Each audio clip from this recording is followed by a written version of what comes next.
In this video, I'm going to be ranking every roller coaster at Thorpe Park from tame to terrifying. I don't think a roller coaster has to be scary to be considered a good ride. Something might not make you scream or cling on for dear life, but it can still be fun and even thrilling.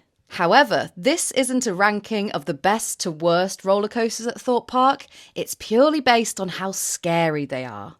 Now, I don't find roller coasters particularly scary anymore, so this is based on certain elements I think other people might find intense, whether that's height, speed, unpredictability, or just the overall atmosphere. With that being said, let's get into it, starting with 8th place, the least scary, which is, of course, Flying Fish, not to be confused with Magic Fish over at Portaventura World. Flying Fish, a powered family coaster.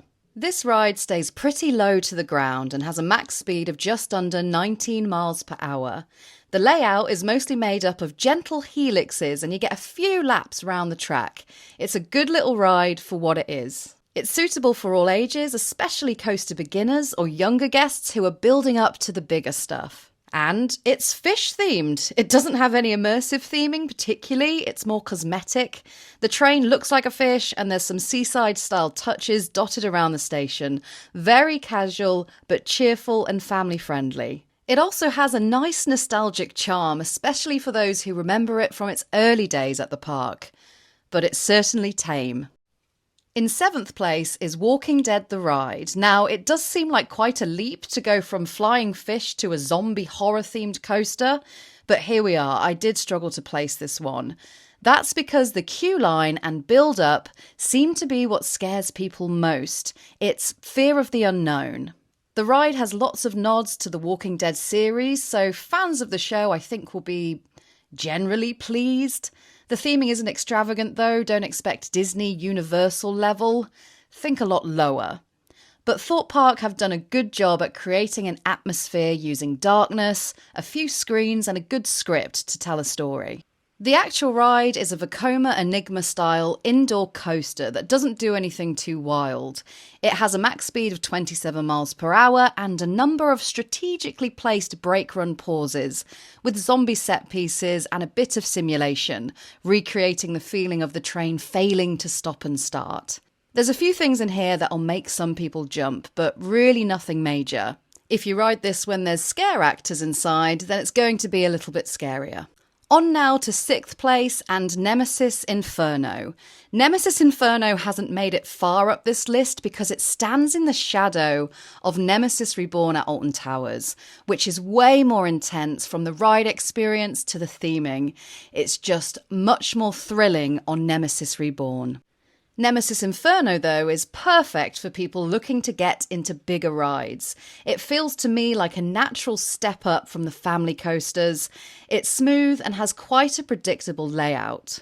There's a few good loops, including a 0G roll and interlocking corkscrews, but it's perfectly manageable.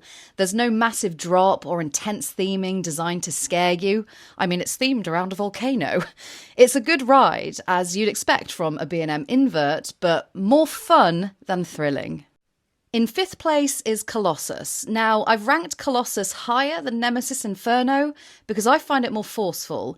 And if you're nervous about inversions, well, Colossus has 10. Personally, I don't find Colossus as rough as other people seem to.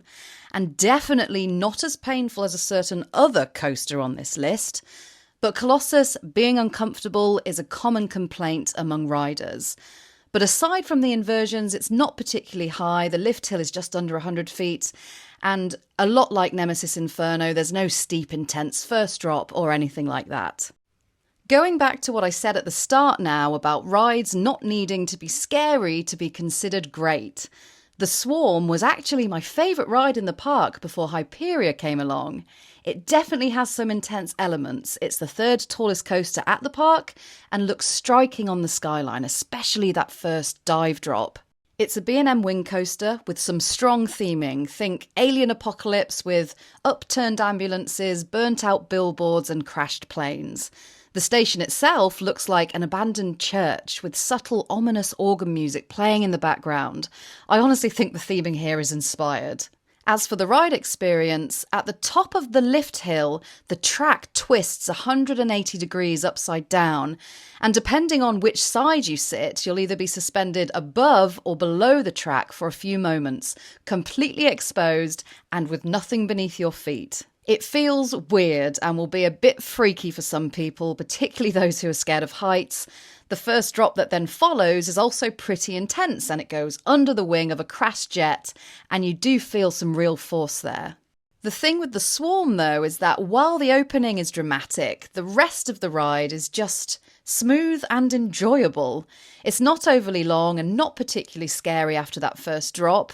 It's just a really, really fun, re-rideable coaster with some fantastic head chopper moments and beautiful pacing, which is why it isn't higher up on this list. In third place is Saw. Now, I've put Saw here for a few reasons. Firstly, because the whole ride is designed to scare you. It's based around the Saw movies, right? So there's an indoor section that's dark and industrial, with a sudden drop and a corkscrew, before a vertical lift hill and beyond vertical drop. As you'd expect from a Saw-themed ride, there's some pretty sharp-looking set pieces and blood-stained walls and things like that. But you have another reason to be scared on this ride. It's rough. I don't enjoy Saw anymore because of this. I still like the first half, the indoor section, but once you clear the vertical lift hill, it's so jolty, it's so disorientating, and not in a good way. You feel like a pinball, shooting through whippy and sudden turns and transitions. It's hard to tell if you're upside down, near the ground, or what. So you don't really get to appreciate the different elements. Not to mention, you're too busy trying not to hurt yourself. The station and queue line are also very cold and creepy, lots of darkness with mannequins in various traps scattered around. You can actually feel the ground rumbling underneath you on the stairs up to the station as the trains roll around in that indoor section. Meanwhile, the seats on the trains look like torture devices themselves, very rigid and confining. So it's understandable why people get nervous before they ride this thing. There is the element of the unknown again, and for a lot of people who've not experienced it before, it's certainly something to conquer. A lot like number 2 on this list. In second place, it's Stealth. This ride is scary, but in a good way. It's still one of the best rides we have in the UK, launching you from 0 to 80 miles per hour in just 1.8 seconds.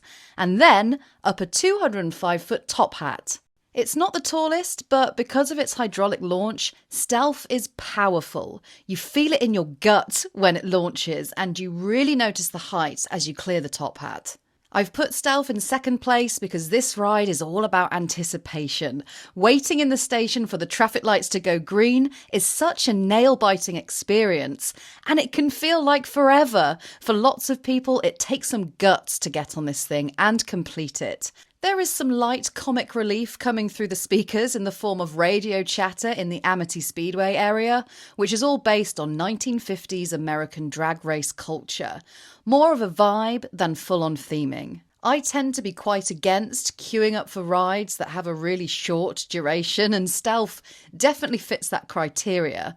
But I make an exception for it because I still get a buzz after riding it, and just appreciating how iconic it is. Even to this day, people feel proud of themselves after they ride it. And so they should. I mean, it's pretty intimidating. The structure dominates the skyline. Or at least it did, until Hyperia came along. No surprises here, I've ranked Hyperia as the number 1. It's the scariest ride in the park and the best in the country.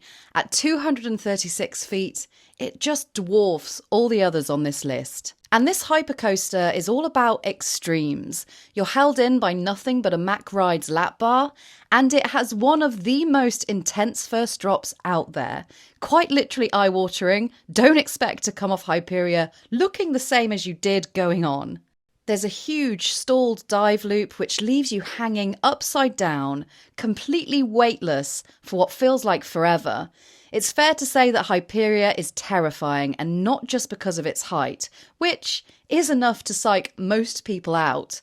But Hyperia plays with you throughout the ride. Just coming out the station into that sharp, banked left-hand turn is a total what the heck moment. Even more so is the outward banked airtime hill that throws you in a completely counterintuitive direction outwards towards the car park. Your brain expects one thing and the track just does the opposite. Just like Stealth though, Hyperia isn't scary in a bad way. It's the ultimate thrill ride and still remains graceful. Though the idea of just having a lap bar may freak some people out, they feel very comfortable and aren't restrictive like over-the-shoulder restraints. And it's the lap bars that allow you to truly feel all the airtime you're going to get. It's also smooth and the lift hill is quite nippy in comparison to others. It's not like you're chugging vertically towards the sky for an uncomfortable amount of time. Just enough to take in the view and marvel at the top of those large inversions. Don't get me wrong, Hyperia isn't my favourite coaster in the world, but it's pretty high in my rankings, and people are quite right to feel like they've achieved something by riding it. So that's it, the 8 coasters at Thorpe Park, well and truly rated from tame to terrifying. Obviously, this is slightly subjective, and although it was easy to rank the least and most scary, I found it pretty tough with all the others kind of in the middle. So if you agree with me or you disagree with me, let me know in the comments.